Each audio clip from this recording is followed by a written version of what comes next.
Close to 200,000 spaces are available at the country's 26 universities for first-year students, according to data released by Universities South Africa, an umbrella body representing these institutions.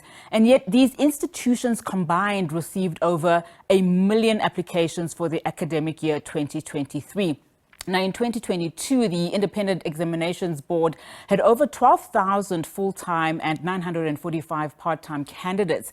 The Department of Education announced that 834,565 students wrote the 2022 National Senior Certificate exams this year.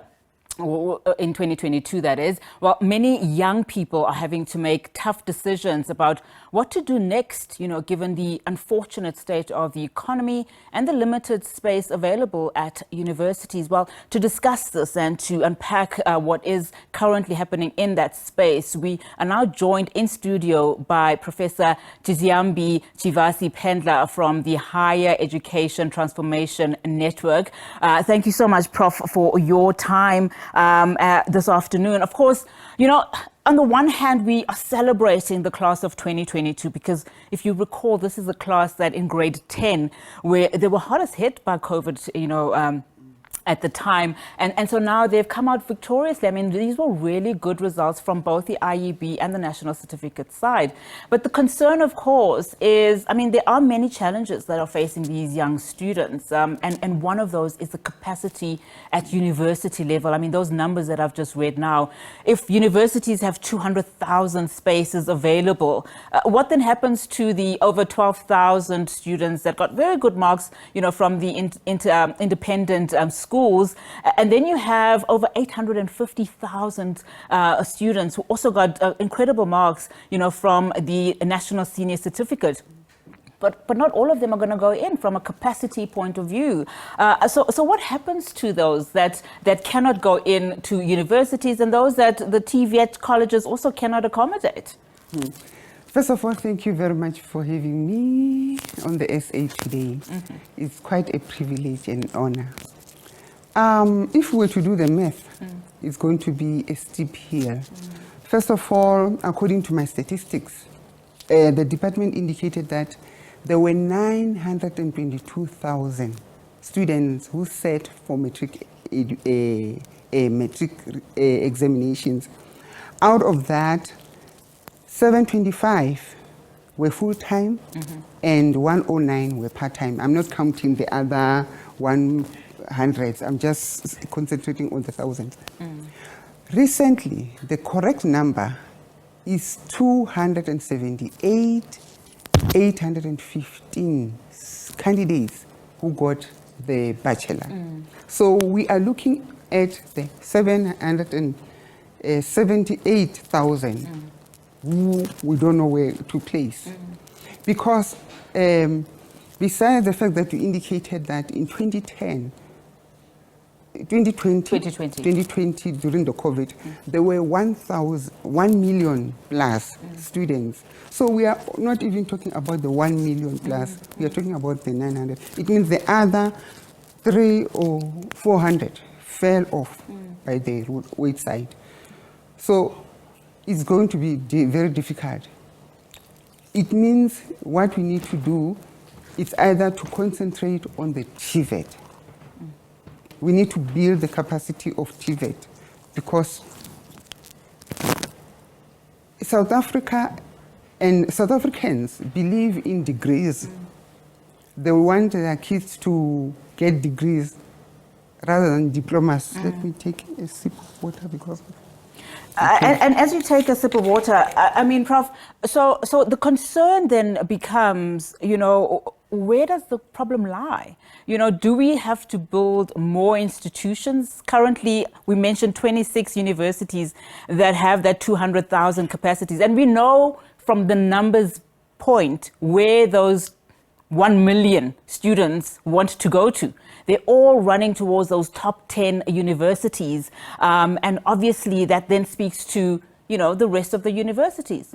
Whose problem is it? Should there be a more intensified drive from high school level in terms of really sitting down with matriculants, talking, not even matriculants, maybe from even grade 10, just talking about career choices, universities and institutions that are there that can offer them those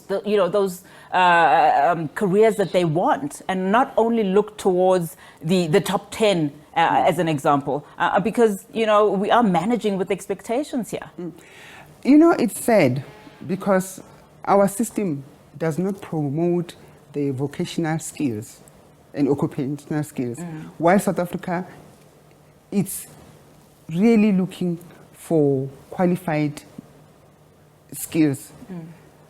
They are only promoting universities. As we speak now, I didn't check the numbers, but we've got a high number of unemployed graduates sitting. So it means there must be a paradigm shift for the country as a whole to change and concentrate on skill development. So in other words, instead of building more universities, I would move that we build more technical vocational colleges, because that's where we need to go.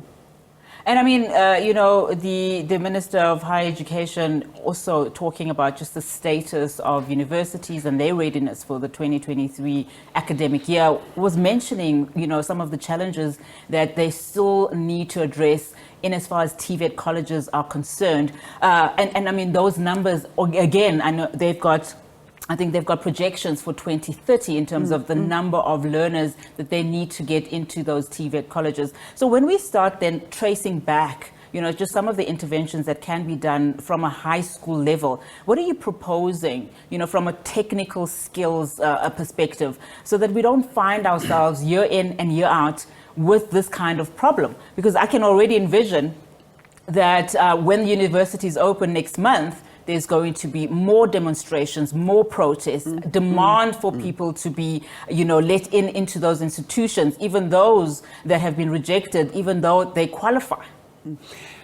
I think the mistake was made a long time ago when we end our democracy, because then the then minister, I can't remember which one, closed all the colleges and even the nursing colleges.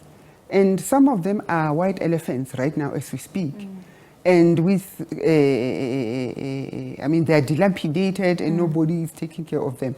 If we go back to the drawing board and make sure that we have at least 100 colleges in our country, we are going to move with the first world countries.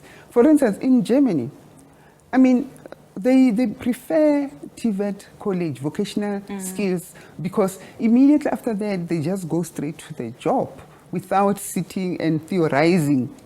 So it's hands-on, and that's the way to go for us. If you want to make it, not necessarily to create more jobs, but for our country to develop.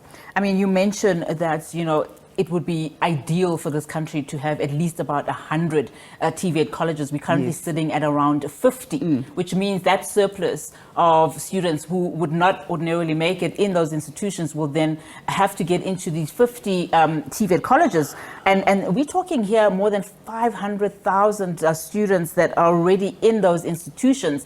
The Department of Higher Education has a long way to go in terms of fulfilling that mandate of getting over 1.2 million students into those colleges. So they would need to build. Unati, do you want me to scare you? Just last week, I'm the chairperson of another Tvet college. We went to the campuses trying to find out if there are problems and so forth. The problem was they had a long list of students coming far from back into 2020s who were on the waiting list. So in other words, currently most colleges won't accept the current students because they need to still enroll and register those who were on the waiting list. And I'm not talking about the waiting list of 2021. I'm talking about the waiting list going back to 2020. So we have a serious problem All right, Prof. I'm afraid that's where we have to leave it for now. But thank you so much for your time. I mean, it's not really a very good conversation to have in terms of just the issues with capacity at universities. But that's where we have to leave it for now with Professor Thidziambi Phendla. She's, of course, from the Higher Education Transformation Network. And, of course, raising concerns about capacity in terms of university entrances and also the quality of education in terms of discrepancies for some of our students.